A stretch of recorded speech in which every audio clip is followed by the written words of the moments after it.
Hubballi case ಬಗ್ಗೆ ಒಂದು big breaking news ಬರ್ತಾ ಇದೆ. ಹುಬ್ಬಳ್ಳಿ ಕೇಸ್, ಹುಬ್ಬಳ್ಳಿಯಲ್ಲಿ ಬಿಹಾರ ಮೂಲದ ಕಾಮುಕನ ಎನ್ಕೌಂಟರ್ ಸಂಬಂಧ ಕರ್ನಾಟಕ ಹೈಕೋರ್ಟ್ ನಲ್ಲಿ ವಿಚಾರಣೆ. ಎನ್ಕೌಂಟರ್ ನಲ್ಲಿ ಸತ್ತಿದ್ದಂತಹ ರಿತೇಶ್ ಶವ ಸಂಸ್ಕಾರದ ವಿಡಿಯೋ ರೆಕಾರ್ಡ್ ಮಾಡುವಂತೆ ಸೂಚನೆ ನೀಡಲಾಗಿದೆ. ಎನ್ಕೌಂಟರ್ ನಲ್ಲಿ ಸತ್ತಂತಹ ರಿತೇಶ್ ಮರಣೋತ್ತರ ಪರೀಕ್ಷೆಗೂ ಸೂಚನೆ. ಮರಣೋತ್ತರ ಪರೀಕ್ಷೆಯು ವಿಡಿಯೋ ಕೂಡ ಇರಬೇಕು. ರಿತೇಶ್ ಮೃತದೇಹದ ಮಾದರಿಯನ್ನ ಸಂಗ್ರಹಿಸಿಡುವಂತೆ ಸೂಚನೆ ಕೂಡ ಮಾಡಲಾಗಿದೆ. ಹೈಕೋರ್ಟ್ನ ವಿಭಾಗೀಯ ಪೀಠದಿಂದ ಆದೇಶ ಬಂದಿದೆ. ಮುಖ್ಯ ನ್ಯಾಯಮೂರ್ತಿ ಅಂಜಾರಿಯಾ ಕೆವಿ ಅರವಿಂದ್ ಬಿಹಾರ್ ಇವರು ಈ ಒಂದು ಸೂಚನೆಯನ್ನ ನೀಡಿದ್ದಾರೆ. ಕಾಮುಕ ರಿತೇಶ್ ಶವವನ್ನ ಸುಡುವಂತಿಲ್ಲ, ಹೂಳುವಂತೆಯೂ ಆದೇಶವನ್ನ ನೀಡಿದ್ದಾರೆ. ಹುಬ್ಬಳ್ಳಿಯಲ್ಲಿ ಬಿಹಾರ ಮೂಲದ ಕಾಮುಕನ ಎನ್ಕೌಂಟರ್ ಸಂಬಂಧ ಕರ್ನಾಟಕ ಈ ಒಂದು ವಿಚಾರವಾಗಿ ನ್ಯಾಯಾಲಯ ಏನ್ ಹೇಳಿದೆ ಅನ್ನೋದ್ರ ಬಗ್ಗೆ.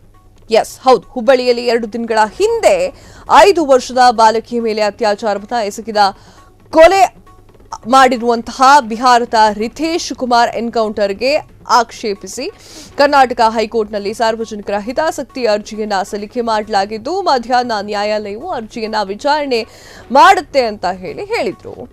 ಮುಖ್ಯ ನ್ಯಾಯಮೂರ್ತಿ ಎನ್.ವಿ. ಅಂಜಾರಿಯಾ ಮತ್ತು ನ್ಯಾಯಮೂರ್ತಿ ಕೆವಿ ಅರವಿಂದ್ ಅವರ ವಿಭಾಗೀಯ ಪೀಠದ ವಕೀಲರೊಬ್ಬರು ಅರ್ಜಿಯ ಕುರಿತು ಉಲ್ಲೇಖ ಕೂಡ ಮಾಡಿದ್ರು. ಅರ್ಜಿದಾರರ ಪರ ವಕೀಲಿಯ ಆರೋಪಿ ರಿತೇಶ್ ಶವ ಸಂಸ್ಕಾರ ಇಂದು ನಡೆದಿದೆ. ಆ ಒಂದು ವಿಚಾರವಾಗಿ ಅದನ್ನ ಸುಡುವಂತಿಲ್ಲ, ಆ ಒಂದು ಶವವನ್ನ ಸುಡುವಂತಿಲ್ಲ ಅಂತ ಹೇಳಿದ್ದಾರೆ. ಅಂತಂದ್ರೆ ಸುಡೋ ಹಾಗಿಲ್ಲ, ಹೂಳಬೇಕು ಎನ್ನುವಂಥದ್ದು. ಎಸ್, ವಿಭಾಗೀಯ ಪೀಠವು ಈ ಒಂದು ಆದೇಶವನ್ನ ನೀಡಿದೆ. ಏಪ್ರಿಲ್ 13ರಂದು ಹುಬ್ಬಳ್ಳಿ ವಿಜಯನಗರದ ಮನೆಯ ಸಮೀಪ ಆಟವಾಡ್ತಿದ್ದಂತಹ 5 ವರ್ಷದ ಬಾಲಕಿಯನ್ನ ತಿಂಡಿ ತಿನಿಸು ಕೊಡ್ತೀನಿ, ಸ್ವೀಟ್ ಕೊಡ್ತೀನಿ ಅಂತ ಹೇಳಿ ಅಪಹರಣ ಮಾಡಿದ್ದಂತಹ 35 ವರ್ಷದ ಬಿಹಾರದ ರಿತೇಶ್ ಅತ್ಯಾಚಾರವನ್ನ ಎಸಗಿ ಕೊಲೆ ಮಾಡಿದ್ದ.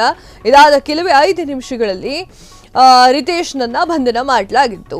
ಸಂಜೆ ಆತನನ್ನ ನಗರದ ತಾರಿಹಾಳ ಸಮೀಪದ ಸ್ಥಳ ಮಹಜರು ಮಾಡುವಂತಹ ಸ್ಥಳಕ್ಕೆ ಕರೆದುಕೊಂಡು ಹೋಗಿದ್ರು. ಆ ವೇಳೆ ಪೊಲೀಸರು ವಾಹನದ ಮೇಲೆ ಕಲ್ಲನ್ನ ಹಾಕಿ ಹಲ್ಲೆಯನ್ನ ಮಾಡಿ ಪರಾರಿಯಾಗಲು ಯತ್ನಿಸಿದ್ದ.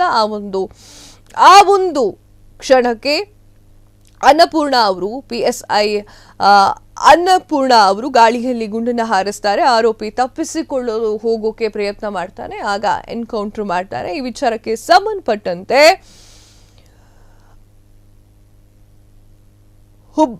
ಆ ವಿಚಾರಕ್ಕೆ ಸಂಬಂಧಪಟ್ಟಂತೆ ಕರ್ನಾಟಕ ಹೈಕೋರ್ಟ್ನಲ್ಲಿ ಸಾರ್ವಜನಿಕ ಹಿತಾಸಕ್ತಿ ಅರ್ಜಿಯನ್ನ ಸಲ್ಲಿಕೆ ಮಾಡಲಾಗಿತ್ತು. ಮಧ್ಯಾಹ್ನ ನ್ಯಾಯಾಲಯವು ಅರ್ಜಿಯ ವಿಚಾರಣೆ ನಡೆಸಲಿದೆ ಅಂತ ಹೇಳಿದ್ರು. ಈಗ ಮುಖ್ಯ ನ್ಯಾಯಮೂರ್ತಿ ಎನ್.ವಿ. ಅಂಜಾರಿಯಾ ಮತ್ತು ನ್ಯಾಯಮೂರ್ತಿ ಕೆವಿ ಅರವಿಂದ್ ಅವರ ವಿಭಾಗೀಯ ಪೀಠ ವಕೀಲೆಯೊಬ್ಬರು ಅರ್ಜಿಯ ಕುರಿತು ಉಲ್ಲೇಖಿಸಿದ್ದಾರೆ.